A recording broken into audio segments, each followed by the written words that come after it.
या और summary of fire and ice.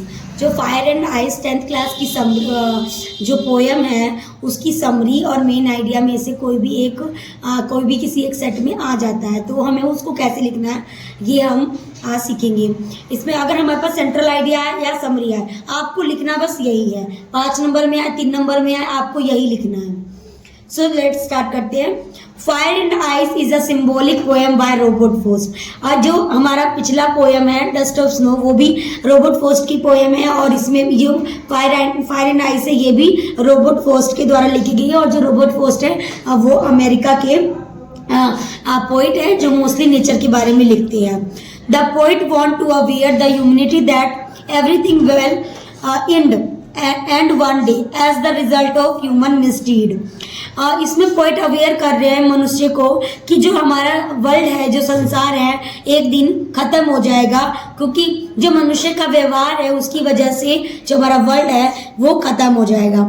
The poet says that both fire and ice are destructive.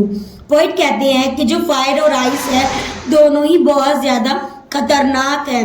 Fire of volunteer desire will put the world to an and.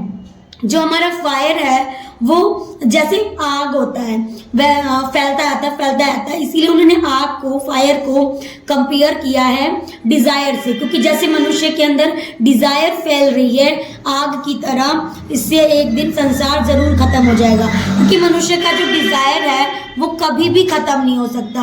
अगर आज आपके पास ये चीज़ है तो हम सोचते हैं कि कल इससे और अच्छी चीज़ है। ये हमारा डिजायर बढ़ता जाता है और हम कभी संतुष्ट नहीं हो पाते। इसलिए वो कहते हैं कि fire will put the world and.